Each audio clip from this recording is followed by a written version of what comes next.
Hello everyone. I hope you're healthy, safe, and doing well. It's our great pleasure to have you joining us today in our first session, organized by the International Platform of NGOs working for Palestine, Palestine. Today in the first session, among many others to come, we will be discuss the implications of the annexation plan on the future of Palestine. We're delighted to have our respectful guest speaker, Mr. Sam Bahour, a businessman, social activist, and a political thinker. He will be speaking to us for nearly 45 minutes on 5 main topics. But before we start, I would like to share with you a couple of guidelines to ensure that this talk goes as smooth as possible. First, when the speaker starts his presentation, please make sure that you mute your mics during his talk. Then we will have a Q&A section. If you would like to ask any question, please type it at the chat box in the bottom. And please make sure you state your name along with the question so we can identify you. As you all know, we Palestinians are going through a very critical moment now due to the Israeli annexation plan. And should the Israeli Prime Minister Netanyahu is to illegally annex the Palestinian lands in the West Bank. Mr. Sam, if this happens, what would be the destiny of Palestinian residents in the Jordan Valley? Thank you for having me. Would you want to do the presentation before the questions or the questions first, whatever you wish? We can have the presentation first. Okay, because I might cover some of your questions then up front. I should start the presentation? Yes? Yes. Okay. Thanks for having me. I would like to start with this very brief presentation. It will take less than 30 minutes, and that will get hopefully the discussion flowing. And from there, we can field questions. My screen is seen? Yes. Okay. I call this presentation Another Israeli Annexation version 2020, because I think first and foremost, we need to be clear that this is not the first act of Israeli annexation. Having said that, it is a significant act coming in 2020 because a lot has happened during the last 2 decades, 3 decades. So let's keep that in mind as we speak about the current round of annexation. I start also by a section of the Charter of the United Nations, section 2.4. Keep in mind, this was produced in 1945, actually before Israel even became a state. And it's very clear where it states, all members shall refrain in their international relations from the threat or use of force against the territorial integrity or political independence of any state or in any other manner inconsistent with the purposes of the United Nations. This is a very loaded statement because it talks about acts of members of the UN. Remember today, the Palestinians are a non-member observer state. But it also talks about in any other manner inconsistent with the purposes of the United Nations. And I start here because if we don't have a starting point to reference this annexation against, I think then we're just all talking about different opinions. And we can have our opinions, but there is a reference point that we can point to, and I would say this would be the starting point. What is annexation? Well, annexation in a simple term is the acquisition of territory through force. This is, as we said, not the first act of Israeli annexation. Israel has used many tools to embark on annexation. Some of them have been war. I can go further back, but I'll start at 1967, where you have the Moroccan quarter of the old city, a 770-year-old neighborhood, which was totally demolished, actually on the head of one of the residents who refused to leave or didn't get out in time. And then you have also the villages of the Latrone area, which are very well known, Beit Nuba, Yalo, and Mwas. And these are areas where Israel not only depopulated these villages, but then created something called the Canada Park on top of their ruins. Another act of annexation, whether it be de facto or otherwise, is through the tool of planning. Israel has many plans that acknowledge their intent to annex, especially around the Jerusalem area. The big one that is well known is from 1967, 1968. It was called the Alone Plan. And this plan alone proposed to annex half of the Jordan Valley, half of the West Bank, all of the Jordan Valley plus some. Sound familiar? It's exactly where we are today. So the Israelis have had intent to annex and have moved towards that through settlement building and otherwise for a very long time. Israel has also used law, its own domestic law, to try to propagate annexation. In 1967, with the Six-Day War, there was an actual de facto annexation of Jerusalem.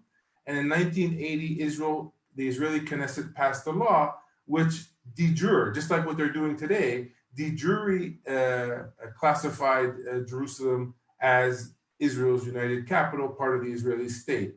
And then we had, and this might be significant because that's why we're facing an accelerated move towards more annexation. We had in 2017, the US under Trump confirmed Jerusalem's being Israel's capital. Of course, that is only recognized via the US and Israel. The rest of the world knows better.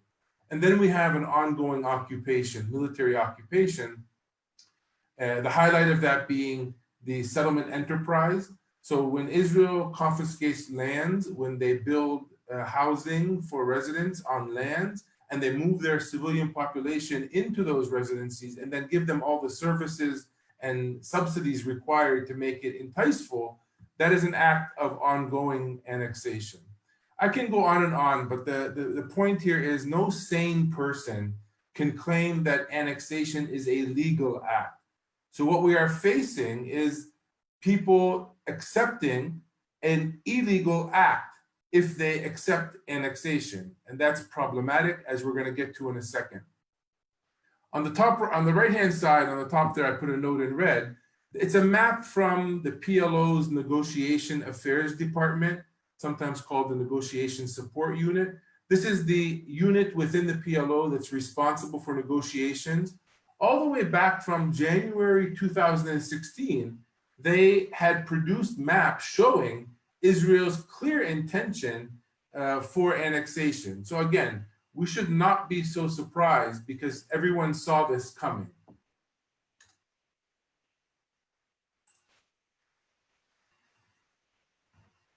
So did annexation wake you up? If so, you've not been paying attention. As I noted, this is a decades-long process. In a way, it's kind of like the Nakba. It's not an event on a day, it's a process that we're still living today. Annexation is similar, that it started with the beginning of Israel, if you ask me, and we have not stopped living de facto or de jure annexation in different shapes or forms ever since then. The three acts that I would say are the most outrageous recently that we can point to, and I would say we call these annexation or creeping annexation. It's steps getting them to annexation. One is the 2018 passing in the Knesset of the Jewish nation state law. And this talks about the land of Israel being the only, and the Jewish people having the only exclusive right to national self-determination in Israel. Very blatant racist law. And that was embedded within their basic law, which means it's very, very difficult to vote it out of basic law. The threshold becomes something that is almost impossible in the Knesset, making peace, of course, very far-fetched after such law gets passed. Also, we have different smaller laws that the Knesset has passed, one of them being back also in 2018, where they started shifting some types of court cases in the West Bank. Instead of going directly to the High Court of Justice in Israel, they shifted them to go to the Israeli District Court in Jerusalem. Again, it's taking things that usually under military occupation go to a high court and saying, no, no, you're just part and parcel of the Israeli judiciary system. Again, a very significant act, and it's an act of annexing kind of the judiciary activities. And then the last one I point to here is the Judean Samaria Settlement Regulation Law, passed in 2017, blatantly illegal. It was passed nonetheless, and it took all the way until June 9th, 2020 for the Supreme Court of Israel to revoke this law. What was this law? This law basically said retroactively, we're going to legalize settlements. So if a settlement was created 7 years ago, we're going to pass a law in 2017 to say that that was a legal act, even though at the time it wasn't, blatantly violating the basic principles of law. Of course, the Supreme Court in Israel revoked that because they couldn't even justify it, but that's not the issue. The issue is between 2017 and 2020, facts on the ground were created. So even though Israel may have revoked the law officially, it doesn't say anything about how they will unbundle and undo all of the acts on the ground that have taken place during the last couple of years. Palestinians were not surprised at all by what we are seeing today. I don't have to go through all of this list. We probably on the call understand them, but everything from a 72-year-old dispossession in 1948, the creation of the refugee community, 18 years of martial law, 53 years of military occupation, illegal settlements, which reached up to 700,000 persons today, 700 plus UN Security Council and General Assembly resolutions, the latest being 2334, which is a significant one under the Obama administration. And then you have 43 vetoes that came in the UN from the US, saving Israel from diplomatic accountability, et cetera, et cetera, et cetera. If you have not been following the news once a week, you may have been surprised. But if you're just following the news even once a week, you would have come to the conclusion that Israel was clearly heading to where we are today.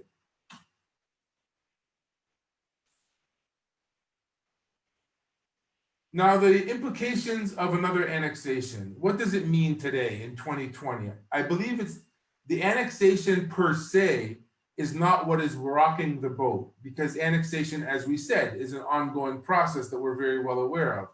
The significance of this round of annexation is that it comes in 2020 and represents a few things which are important to keep in mind. One is, it would be, if you accept this annexation, then you are accepting that might is right politics. So today, Israel, the stronger party, can impose itself. Tomorrow, what it's telling others is if you become militarily strong, then you can impose as well. This will create havoc in the world. It's also a clear Israeli indication that this is an end to any negotiated solution with Israel. It's an act saying, we no longer are negotiating with you Palestinians, we are now imposing the weight of our military on your lives as we see fit. Some would say that it's a clear attempt for Israel to kill the two-state solution under the guise of Trump's peace through prosperity vision. And then most importantly, maybe it is condemning another generation of Palestinians and Israelis to perpetual conflict. This has all come about by this document on the right-hand side that the Trump administration laid out a vision, basically giving the right wing in Israel, led by Benjamin Netanyahu, a gift list of all the things they have wished for ever since their creation. And they're giving them to them for free. They should not even give it to them, but even giving it to them without any political process, without any political cost whatsoever. Second, the impact of this annexation, of course, depending on the actual extent, because we don't know exactly what the act of annexation will look like. I actually think it will be the process of annexation take a very long time. But first and foremost, it signifies a loss of hope. This is the most significant for me. We're talking about a generation of Palestinians that were born during the Oslo process. While their leadership was negotiating, their lives became more fragmented, more distressed, economic suffocation. And then after all of that, we're finding Israel saying, we're not even going to give you a chance because we are taking your land and making it part of Israel. This loss of hope can open a Pandora's box with politics from this point going forward really be up for grabs. I can talk very briefly about some specific impacts. One is the political impact. Not everything may be negative here. For example, the increase for the possibility for internal Palestinian Fatah reconciliation. This is actually 2 days ago, there was a meeting online between these two parties. It is actually, the annexation is actually unifying the Palestinian political body. That's something positive. There's also an increase for, especially through the younger generation, calls for one state. People who are saying the two-state solution is basically has been killed by the state of Israel. So thus we should drop our bid for Palestinian statehood and revert to where we started, which is calling for one democratic state from the river to the sea. I'll get to that again in a second here in more detail. It also is calling for increased calls for revoking the PLO recognition of Israel. I actually support doing this. I understand Israel exists. It's part of the United Nations. It's a state. But my Palestinian recognition of that state is a political act. And we made that recognition hoping that Israel would give us reciprocal recognition and enter into a good faith peace process. Well, we saw that during the Oslo process, that didn't happen. Israel never recognized the state of Palestine, and we don't believe entered into a good faith process. We all know that because only last week, Netanyahu said very clearly, under my watch, he said, there will never be a Palestinian state. So there's no need for us to continue to maintain a recognition for a body that refuses to recognize us. On the economic level, and I work in the economic field here, so I can tell you without a doubt that businesses and the financial feasibility of a lot of projects are being seriously threatened, partly because of annexation, partly because of a prolonged occupation, and partly because of COVID-19. All three of those have culminated to create a devastating economic reality on the ground. If the Jordan Valley remains part of the next annexation, then Palestine will have lost its breadbasket because the Jordan Valley is the most fertile part of the West Bank. And more importantly, maybe than just that, is that we would have lost much more than just our food. We would have lost land, water, quarries. Most of our natural resources, the significant ones, are based in what was called Area C, which is under full Israeli control. Israel today is contemplating annexing half of what was Area C. Well, stone and marble is one of the largest sectors in Palestine. The quarries for those stone and marble are in those areas that are being annexed. So we will lose the largest economic sector that we have. Lastly, on this page, security cooperation has been an ongoing issue. The Palestinians finally stopped their security cooperation with Israel after the coalition government in Israel announced its intent to annex. This is in process. This will result in more human rights abuses because there will be no Palestinians around. Not that when they were there weren't human rights abuses, but this will result in more human rights abuses. And also, even on the Palestinian-US cooperation, it has also collapsed, or at least that's what we're being told. There was one final channel open between the Palestinians and the US during the last couple of years since the Trump administration, and that was with the CIA, ironically. And we're being told that that has been stopped. And I put a question mark there because I'm not sure myself, but that's what we're being told. Lastly, moving forward, given those impacts, what could happen?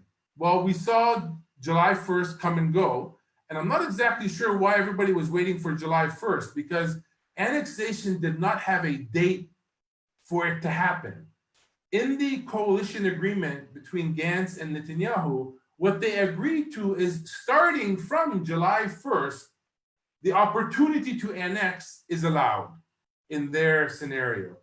Laura Friedman, a very good friend of mine in the US, an activist with the Foundation for Middle East Peace, said it best. Said July 1st was like the day you can get your hunting license. You have a license to hunt. It's good for the next 3 months. You don't have to hunt on the first day. You may want to hunt on the second week, but you have a license to do it. So Israel gave itself a license to annex. When it actually implements that license is sometime maybe in the future. So what will happen? In my opinion, the Palestinian struggle continues. Again, we're not surprised. We know this. We've been living annexation. The slow process of recognizing that I'm sure there's going to be tons of condemnations from all walks of life in the EU and others. Little action, because countries and bodies that can hold Israel accountable are very shy to do so. And at the end of the day, we're going to find, I would think, more states bilaterally recognizing the state of Palestine. Remember, the majority of the world has already recognized the state of Palestine. There are several important countries like those in the EU which have not. This act of annexation may get them to recognize the state of Palestine. We may find third-party mediation. The Palestinian side has already said they will not accept US alone. And that's basically because the US monopolized the last 25 years of the Oslo peace process, and look where it got us. So finally, actually it's too little too late. The Palestinian side said we're not accepting the US to be a mediator. They have, however, engaged the quartet, which includes the US. So their mediation may be one way to get out of where we are today. Another could be pressure coming from other states, such as Jordan, Egypt, or the EU. Jordan has been the most articulate so far. The king has been lobbying on Capitol Hill in the US. He's been making some very bold public statements. In an interview in Germany, said very clearly that there will be significant ramifications if such an act of annexation happens, including threatening the Jordan-Israeli peace agreement. Egypt has been the silent partner here with Israel, sadly. The EU has spoken strongly, but EU always speaks strongly. Their actual acts are slow to come. But language matters, and the EU today, for the first time ever, has brought up the language of sanctions. So although I don't expect sanctions to come from the EU anytime soon, changing the language is the beginning of a process that will result in the future of full sanctions on the state of Israel. We may find civil disobedience, and we can already see pockets of this happening. Palestinians in the streets actually defending their lands physically in front of the Israeli military. Once that happens at a full scale, no one can ensure that that will remain nonviolent, and that's something to keep in mind. We could see a US reversal, I doubt it, but in elections come November, if Biden wins, he may, I don't think so, because he's already stated kind of that he's in line with the bigger picture.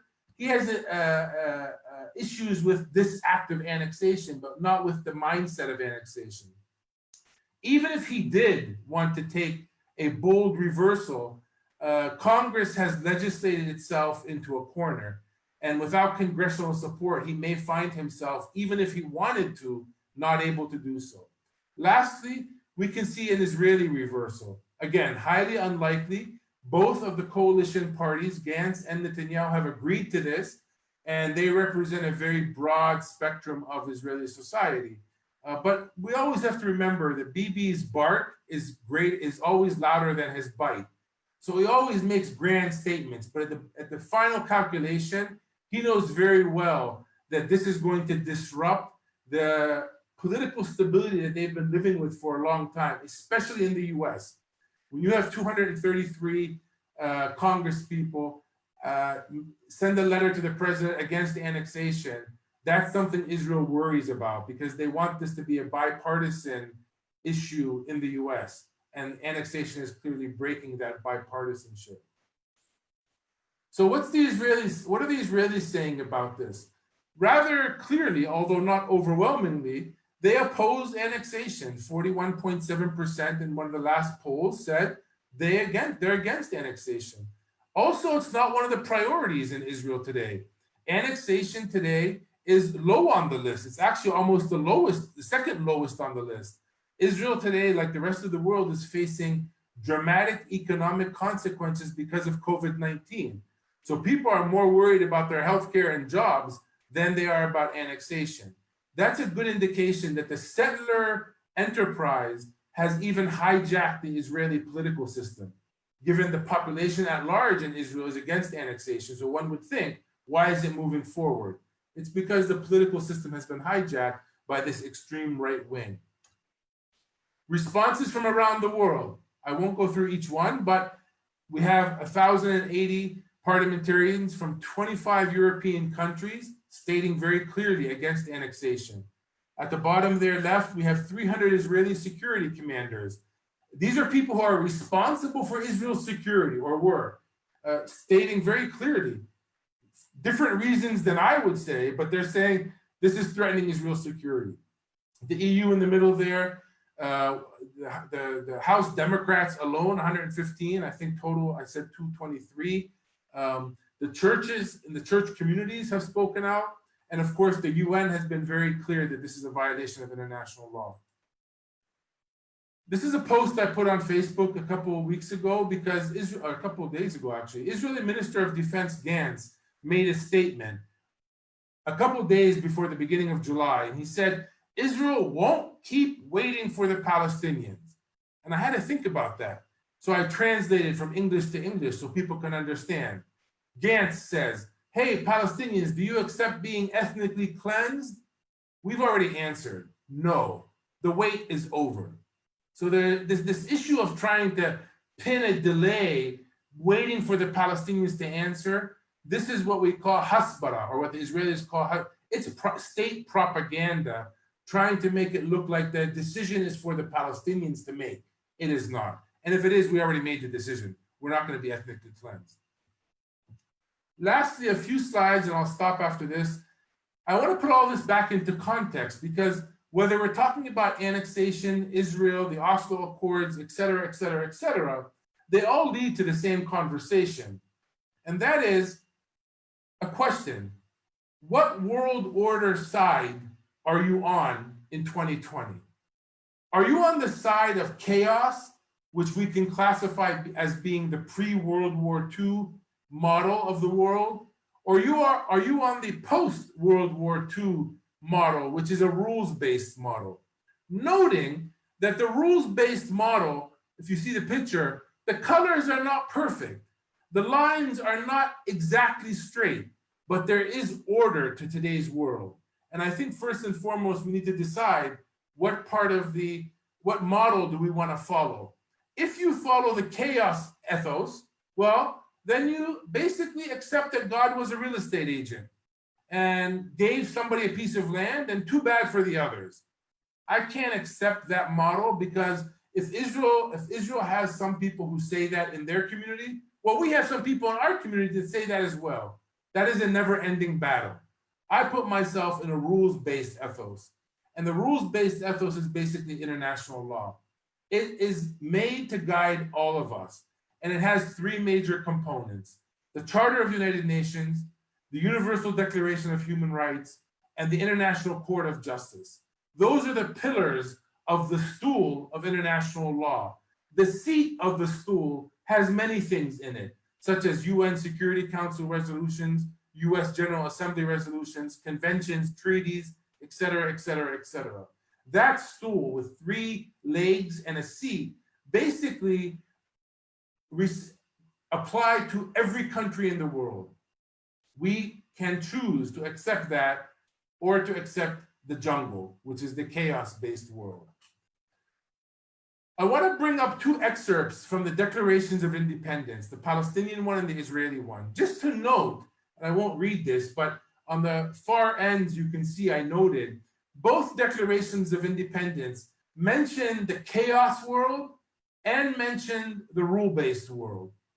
It's as if the Palestinians and Israelis kept all options open. I think it's up to us, people of interest, especially Palestinians and Israelis, to push the reality to focus on a rules-based world. And that's one that I will focus on next. Back in 2012, when the Oslo peace process failed to produce a result, the Palestinians went back to the UN, where this entire conflict started, and basically brought a resolution in front of the General Assembly and said, world, we failed to bilaterally reach a negotiated solution with the Israelis. So you decide, is Palestine worthy of statehood or not? What was the result? 138 countries said yes, 9 said no. And they're listed there: Canada, Israel, Micronesia, Palau, the US, Czech Republic, Marshall Islands, Nauru, and Panama. 5 of those are Pacific islands that can basically fit on the screen. This was a historic missed opportunity by the Israelis. Why was it historic? Because not only did the Palestinian side recognize Israel before the beginning of Oslo, but even when Oslo failed, the Palestinians came to the UN and said, we want a two-state solution to be recognized. You've already recognized Israel long ago. Now is the time to recognize Palestine. The majority of the world got that message and voted yes. Sadly, because Israel has no intention whatsoever to allow a Palestinian state to emerge, they refused to accept this second gesture from the Palestinian side to end the conflict. On the left-hand side map, you see the resolution 181, the Partition Plan. That's what the UN General Assembly proposed in 1947. It was a proposal, it was a recommendation, it was not a binding resolution. But even then, you can see that what Israel is today, you can look at the right-hand side, is far more than what the Partition Plan spoke about. So when the Israeli side says, we accepted the Partition Plan and the Arabs did not, that's a lie. They did not accept the map on the left-hand side. They took more land by force in 1948. There's a name for that. We can call it annexation, colonialization. It's a story for another day. Whether it's one state or two states, the Palestine today exists in the international community. And so does Israel. The political recognition of either side is something that we have a choice to make or not make. But that is distinct from states existing in the international system of governance. If you look at the left side, that's Israel in the map that Trump produced, and I would say the US produced. Let's not keep putting it on Trump, because Trump represents an entity. The US map on the left is what the US says Israel will look like after the vision is implemented.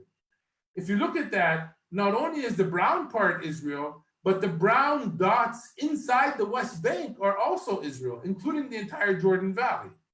No wonder even settlers are against this map. They can't live in this kind of reality. They're illegal anyway. But even as illegal settlers, they understand that this is beyond what they can accept. On the right-hand side is the map that the US would like to call Palestine. And if you go into details of that map, this is a non-viable map, and it's total violation of international law. So it doesn't smell like a state, it doesn't taste like a state, it doesn't look like a state. I don't care what the US wants to call it, it is not a state. And I'll end by just pointing to two people who have in the past made statements which are rather troubling. Dov Weisglass was Ariel Sharon, Israeli Prime Minister Ariel Sharon's advisor. And he said, quote, "We educated the world to understand that there is no one to talk to, and we received a no one to talk to certificate. That certificate will be revoked only when this and this happens, when Palestine becomes Finland." He takes a lot of pride that he convinced the world that there's no Palestinian partner. More recently, David Friedman, the US ambassador to Israel, and who I would call the architect of this vision that the US has put out, said when he was speaking to settlers, and I quote, "You don't have to live with the Palestinian state. You have to live with the Palestinian state when the Palestinians become Canadians." And I put out this post and basically said, why can't we just be Palestinians in Palestine and be left alone? My answer to these two people are the following. These children of Gaza, I can guarantee them and the world that they will never become Finnish and they're never going to become Canadians. And the world has to accept that. And I'll stop there. Thank you very much, Mr. Sam. It's been very well articulated and informative for all of us. You nearly covered all the questions, but I still have two more questions, Sure. if you may. Thank you. The first one, what would be the impact of the annexation on Palestinian people living at the Jordan Valley? This is unclear until now. First, they were going to lose more land. Remember, they've been losing land. They're going to lose more land and water. Land and water in the Jordan Valley is livelihood. So that would be number one. They will be at a loss to be able to continue farming in the way that they were. Secondly, and Netanyahu has been very clear by saying, we are taking land, but we will not be taking people and giving them citizenship into Israel. So the state of those subjects which are in the Jordan Valley are not even going to become like Jerusalemite Palestinians or Palestinians inside the state of Israel. They're going to remain in limbo. And what does that mean? How do they travel? How do they take their kids to school? When you have a child, where do you go register that child? So their lives are being in total limbo. I would assume that the entire act of annexation, it may or may not include the Jordan Valley in the next round, but it will sooner or later. It will suffocate day by day on a slow burner their lives, hoping that they voluntarily leave. Because Israel has a strategy for the Palestinians. Turn violent, that's number one. They beg for violence in Gaza, in the West Bank, in the Jordan Valley, in Jerusalem, every single day. If you're not going to turn violent, leave. They do everything that they can do to force us out of Palestine. In 1948 and 1967, they did that through military force. Today, they've become very sophisticated.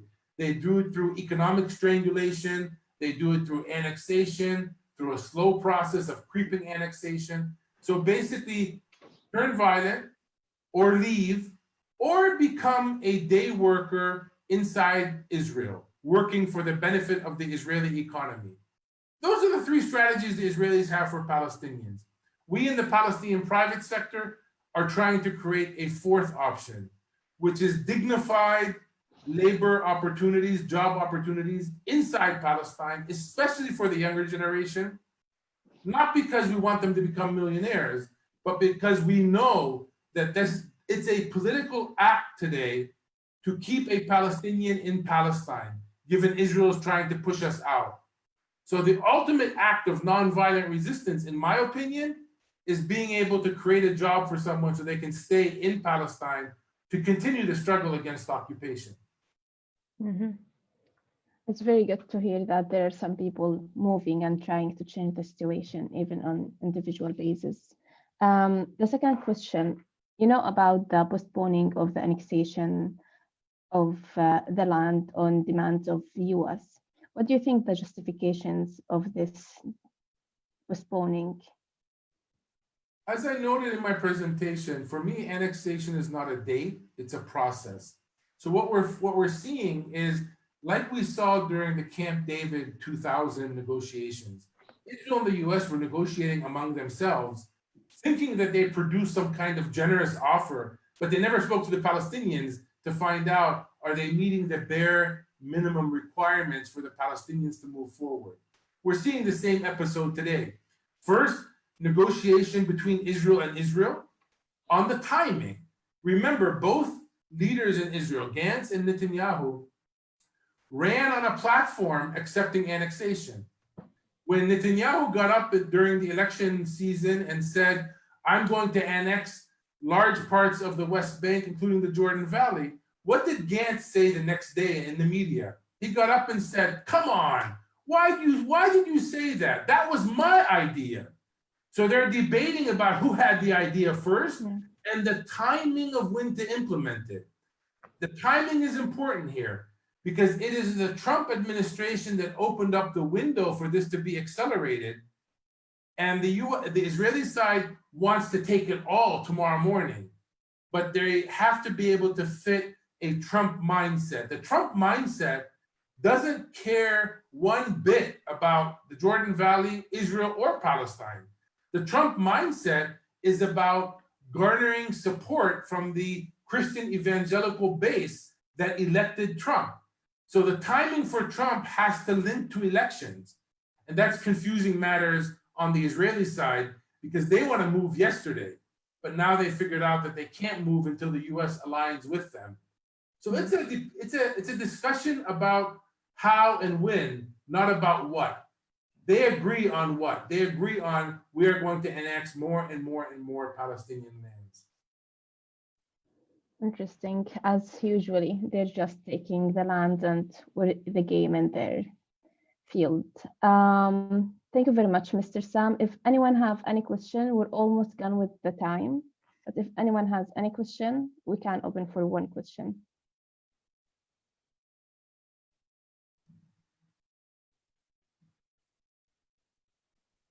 Thank you for your presentation, Mr. Bahour. It was really interesting, and it was very like a brief explanation that explained everything as you have mentioned. I'm totally like, it was very well said what your activist friend have mentioned regarding it was like just a hunting certificate. But as we already have this hunting certificate, do you think that the unstable situation in the US have led to this delay within the implementation process? And is the public, the Israeli public, like the people in Israel and the Jews in the United States, do they have at least like an effect regarding this kind of delay? And would they actually have an effect or like an impact on the implementation? Or of course, we know that it's going to happen at some point if, you know, it's just how and when. They know exactly what they're going to do, but would there be an effect or like an impact that comes from the Jews who are against this whole plan? This is my first question. And what kind of actions that can come from the EU to at least to stop this kind of plan? And my last question, do we see a light that comes like within the division, within the Palestinians inside of them, like currently, that can change or stop or do something to change this situation? And lastly, what kind of pressure that can Jordan actually add to do something about this? And what's its impact on its relationship with Israel if this plan was given an action? That's about 6 questions. Let me try to remember them. First, in terms of the Israeli community inside Israel, or the Jewish American or Jewish diaspora in general, they definitely have a voice. They have been covering up for Israel for the last 70 years, and they have supported Israel blindly for all of that period of time. All of a sudden, the annexation crossed the red line, and you're finding established mainstream Jewish American, for example, communities speaking out, organizations publicly putting themselves on the record saying, this is wrong. This is going to create a moment where Israel is in full apartheid form. Now, we know as Palestinians that we're living in apartheid reality, but Israel has done an amazing job in covering that up for the global community with the support of those pro-Israeli entities abroad. Annexation breaks that.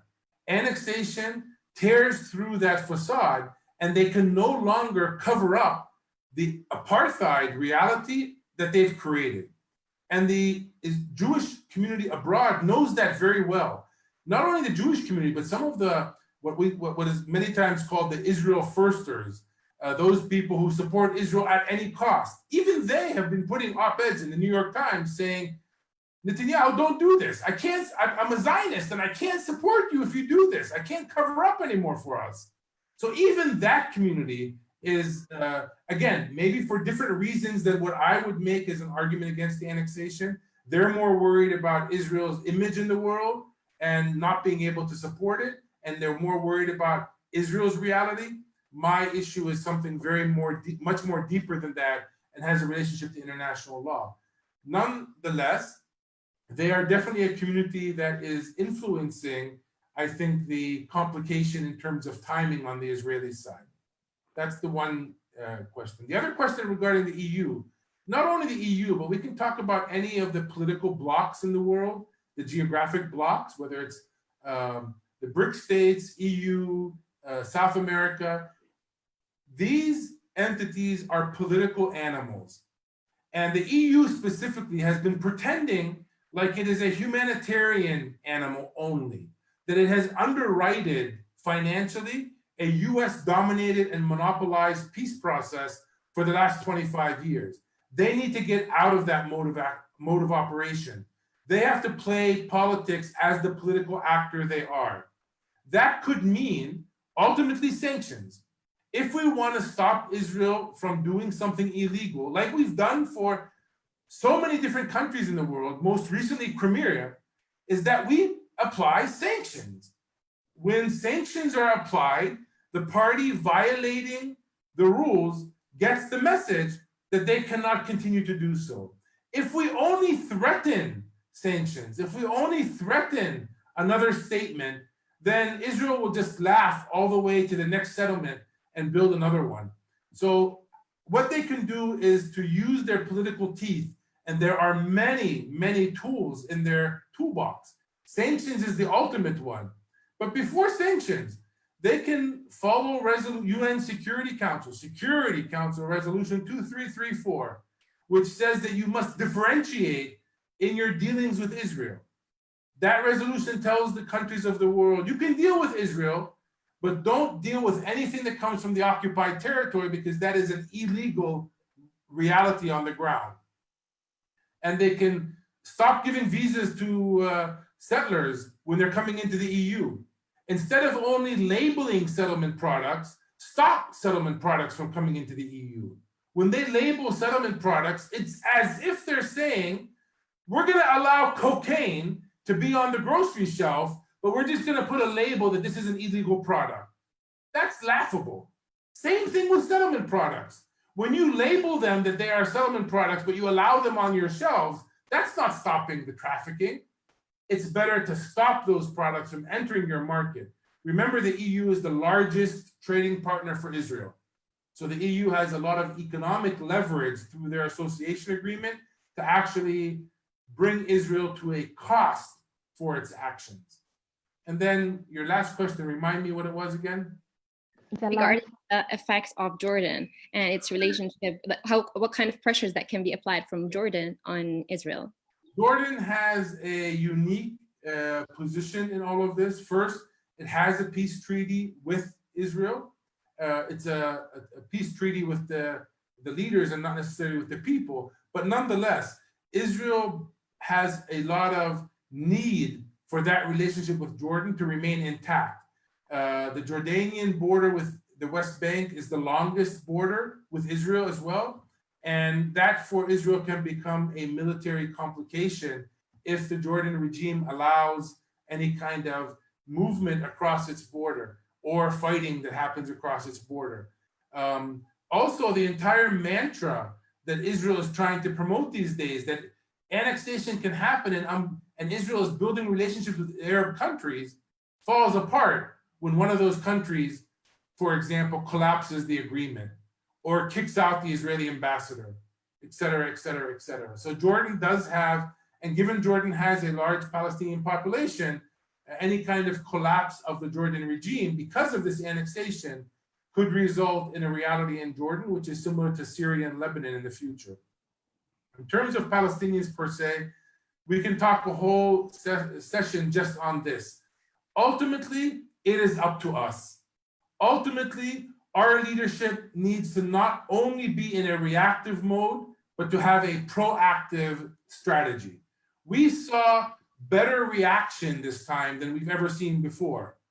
absolving themselves from the Oslo agreements, finally, after they've been killed for so long, stopping security cooperation.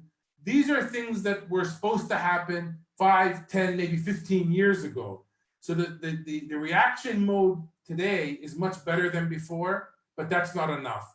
We need a proactive agenda, and I don't believe this elderly, expired leadership is going to be able to produce that. In order to produce a Palestinian strategy moving forward, it is you all that need to be part of the Palestinian institutions, which are today closed to you and to me. So I wrote an open letter to President Abbas. I actually wrote 2 of them, calling for an upgrading and a rejuvenation of the Palestinian political body. And I'm very clear with steps that need to be taken. And I understand in the UK, there's something called the Palestine Forum, which also has produced a document. Another forum that I'm part of is called the Palestine Strategy Group.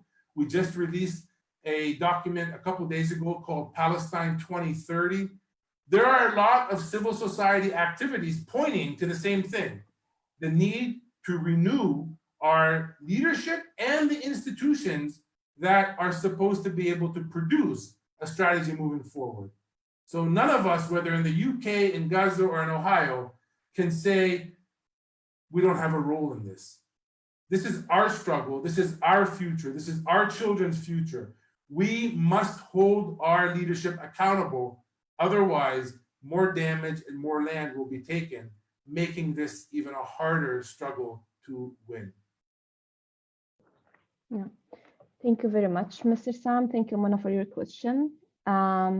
It's been very much enlightening for all of us to hear all of this informative information about the situation. We're beyond the time, but it was very interesting to hear all of this and have this discussion. And we hope that the situation will be better in the future, and we as Palestinians will move at the first place, and then the whole community will give real sanctions and movements. Thank you, Mr. Sam. People can stay in touch with me at epalestine.ps. My writings are there, as well as my social media contacts. Feel free to connect with me on social media. Thanks for having me. Thank you very much. Thank you. Have a good day. Bye.